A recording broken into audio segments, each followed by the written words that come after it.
Be'ezrat Hashem, we are back at the Limud of Halachot Shabbat, Siman Reish Mem Hey, Siv Bet.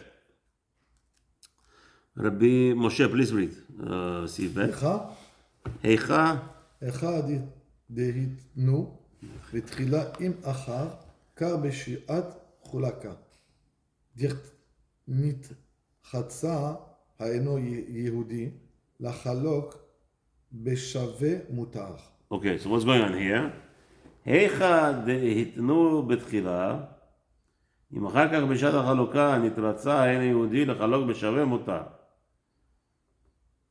So what is happening here? The simple translation of the Siv is when they wanted to, they made a condition, a certain condition, right? Let's say they made a condition that the goy keeps the schar Shabbat, the all the income from Shabbat, and the Jew keeps all the income from Sunday. So the goy goes around and says, I don't know, so I don't know, for some reason he got backed off, and he says, no, I want to split evenly now, half and half. So Shulchan Aruch says, wait a minute, but you're going to have enjoyment from his Shabbat income. Okay, mutar, this is allowed. If the goy asks. If the goy retracts, he wants to change the original condition of the commencement, before the commencement, commencement of the business they made, such a thing that you gain for Shabbat, I work on Sunday, but now goy says, no, we're going to split everything evenly, and now so how is that corresponding to what we learned till now? Why does Shulchan Aruch even have to say it? So in order to understand it, first of all, we have to understand what Shulchan Aruch says. I mean, it's very strange. We already discussed that, right? I mean, it sounded like till now, the previous Siv told us that the goy works on Shabbat, the Jew works on Sunday, or whatever the other day, and there was a condition before they said, unless he says over here that this was a condition made, no, they had no betchila in the beginning of the commencement. Right? What was the Israel היהודי שיש להם שדה או תנור, אם ייתנו מתחילה בשעה שבאו, שיהיה שכר השבת לאינו יהודי לבדו, עם מעט ועם הרבה, ושכר יום אחד כנגד יום השבת לישראל לבדו. Oh, sorry, I misunderstood. Over there, when we said the conditions were that a goy is taking one day from the part. What happened was over there was a package, right? All 7 weeks was combined into one partnership, right?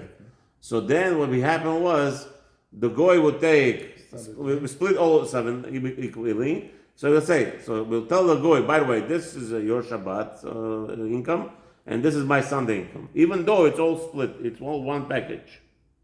Okay? But here was, same thing, they made a condition that they're going to be constantly splitting this way. Sounds like over here, the dikduk over here is that the goy says, no, I don't want to keep any more track of what's coming in. What? End of the week, we make one package, we split half and half and finished. That's what it sounds like. So in that case, would be allowed.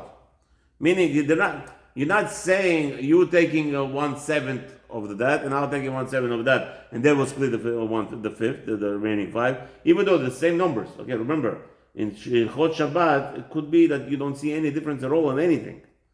The bottom line is you don't see any difference.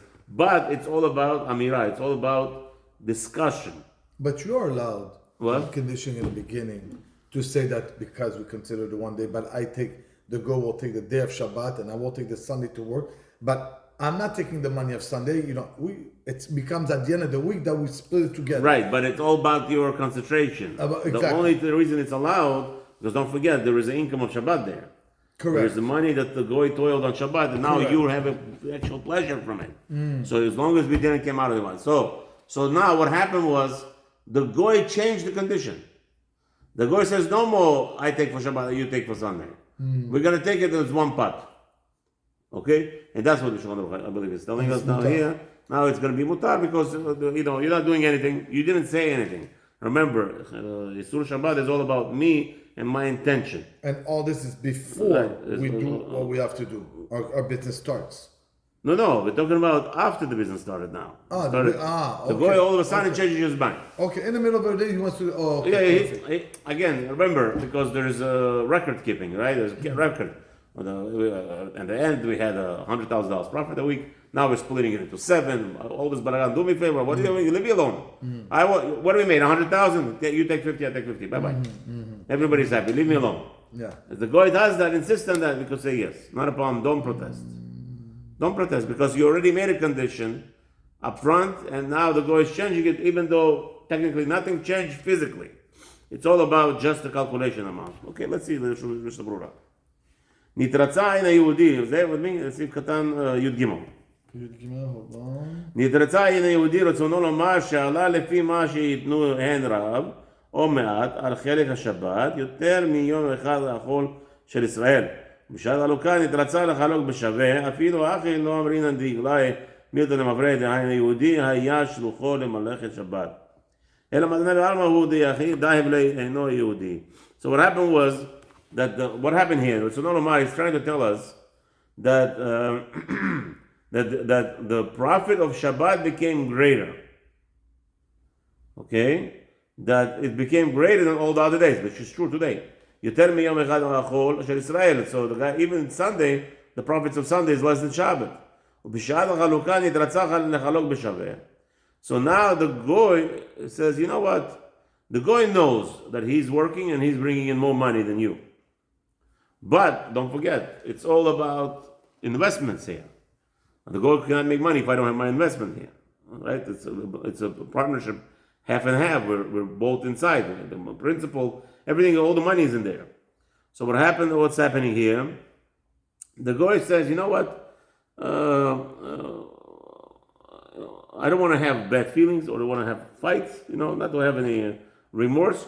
We're just going to make a package, and this way, sometimes people have a personal feeling, understanding. So he says, I don't want that anymore.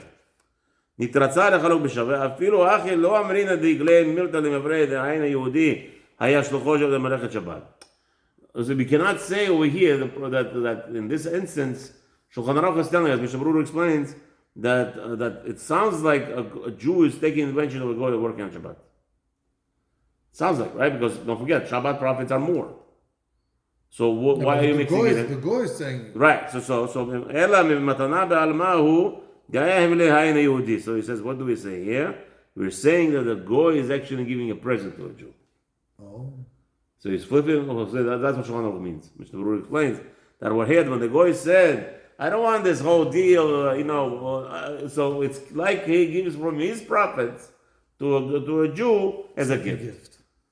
Really, it's not a gift. In his mind, he says it's a partnership, Habibi. Because I can't make $100,000 without your schorah, without your what's his name? Merchandise. Merchandise, right?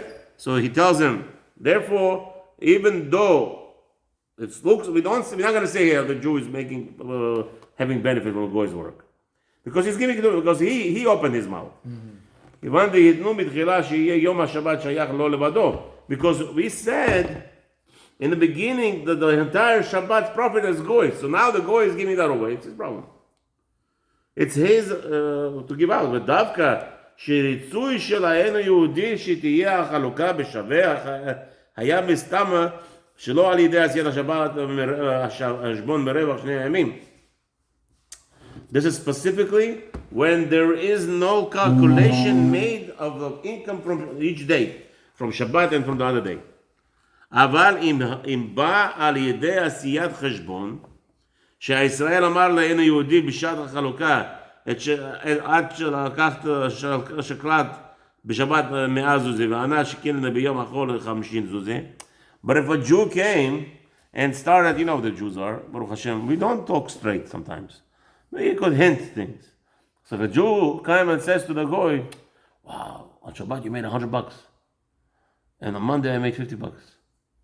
Really, what is he saying to the goy? You're using my revenue, my principal to make your money. So now the goy is a bit scared. What is he afraid? He's afraid that you're going to withdraw your principal. If you withdraw your principal, he's going to lose money. So he comes and he tells you, no, it's okay, we're splitting half and half. That's how Mishnah Berurah says you have to be very careful that you didn't say, he didn't give any hint to a goy that you are eyeing his profits. Wow. Okay? Profits. Yeah. Okay. Okay.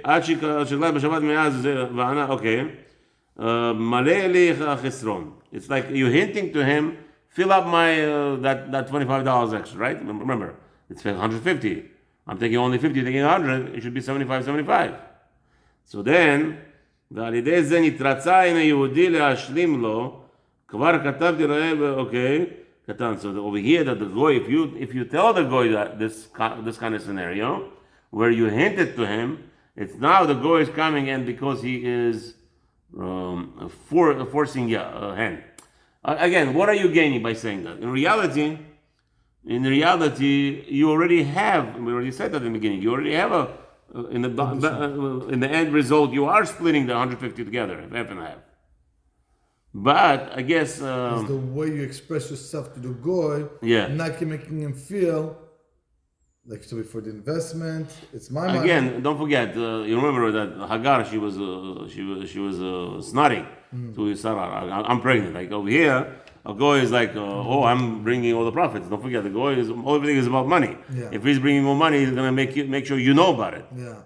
Yeah. Okay, so he might prick you. He might start pricking or showing that he's more advanced or whatever it is, and then you're gonna come with a tahbulat how to get back at him. And then we're afraid that if you do that such a thing, then you're gonna come out with these words that you're gonna tell him that you want his profit. Then you hint to him like you're hinting on his profit, and that would make it isur for you to take the money from that, even though you already had a condition where the money is split evenly. Let me ask you a question. If right now you're going to a partnership with a goy, and you tell the goy before you go into the partnership, okay, I'm investing everything in this company. You're a partner, but I'm only giving you 20% of the profit margin from the beginning. We agree that. So at the end of the month, if the company did 100,000, he's getting 20, I'm getting 80. But that 80 also benefits from the Shabbat money. Yeah, I got you. That's exactly what we're talking about. The question is the goy, actually Mishnah Berurah discussed this over here, that as long as it doesn't, there is no salary discussed at all. It's only the split of a profit. Because over here, when you are fully principal, everybody knows that you're the principal, then we have a problem with him working for you for Shabbat. No, but if it's not because of his salary, but he's a partner, I give him 20% of the company. Okay, so then if you give him, he owns he doesn't have to have even 2%. Okay, now he owns it. Yes. If he owns it, he's not a worker for you. No. He's not an aris where he is getting benefit of the income. That's what I did when I had my school. Also, one time, listen to what I'm just saying. It's very important. Not confused. Yeah. There's a different halacha about aris. Aris means a person who works on the benefit of the company. He doesn't get a salary. He doesn't own the property. He doesn't own anything. But he makes profits of the income. Okay. See, that's the difference. When you tell me that you gave a goy 20%, the question is it 20% of the profit only? Or he actually now owns 20%? Even 1% of the company ownership is okay. Because he's the owner of the he's a real partner. But when there's arisut, okay, now it's different laws. When you hire arisut, it's asur. Depends what. If you tell him, it's going to be here's 25%, but only of the profit. Profits, that's called arisut. That's called timing. He's working his time, and people know that he has no partnership in the business. Then there we have chashash that he's working for you on Shabbat. So over there, it's not like he's working for you for Shabbat asur, but it's asur of the chashash because of the of people suspecting that you're hiring a goy to work for you on Shabbat. It will be asur. It depends also where. If it's in a remote area, some island that he's working for you over there, nobody sees it, and it's a common thing. Also, there's a lot of we discussed this already. If it's a common thing in the property, like right now, I have a goy, the place that we bought for yeshiva. a goy cuts our grass. So I told him condition, he cannot cut grass on Shabbat. He cannot cut grass on Shabbat. Why? Because everybody knows I own it as a Jew. Now I have a gardener coming and cutting the grass. So and I pay him only for each time he cuts the grass. Now I have a different scenario. My neighbor right there on the property is a Spanish guy who I allow his son to park his trailer. He has a big, does 18-wheeler hauler, big truck. So I say park when he comes. I don't mind. Let him park. It doesn't bother me. Cannot put a trailer there, but he parks this truck for a day, for a night, or whatever it is. He comes. So he does for me the cleaning, cutting the grass. Now I know that he does it even on Shabbat. But everybody knows this is not, I didn't hire him, he does it on his own. I didn't even ask him. Now he goes out, he tells me, well, he cuts his grass, he comes and cuts my grass. So halas, so I'm not paying him anything. But a worker would be asur. Because you're paying him. Right, because you hired him. Yeah. That's the problem. Okay. So same thing over here, when a goy, if the goy gets 20% of the income and he has zero ownership in the company, he's not allowed to do it on Shabbat. That's not called partnership. This is called, even though it sounds like a partnership because he's making money only off the profit, but still it's going to be a problem because everybody doesn't know he's the partner. Everybody knows that you're the owner, and that's going to be a problem of him working for you for Shabbat, and that's going to be definitely also. But that's not what we're talking about here. Here we're talking about specifically where there's a designation that there's going to be split off of the profits, but again, you have to be very careful, cautious what you say out of your mouth. What comes out of your mouth, because those are the conditions of that gave us permission to. So like he says, when Mishnah Berurah said, when the goy said, "I don't want to split it anymore one day against the other day. I want to split a big general package." So basically, yes, it could be that he said, "I want to split a general package." Over here, it's good, Megillah anyway. General package. No, this is for how to know where to find it. No, I made a mistake here. Like okay. Yeah. No, because I did like. Yeah, I made a mistake. Usually we follow by the other. Okay. But over here, the nikuda is that when he relinquishes that splitting of one day against the other day, let's just do a general package, and I don't want to hear anymore Shabbat. When he relinquished that, he gave you as a present his portion. Like a present. Then it's not a problem, as Mishnah Berurah explained. Baruch Adonai Olam Amen V'Amen. I know you have to go. B'ezrat Hashem, should be successful in all your deeds, B'ezrat Hashem, and everything's B'simcha. Amen.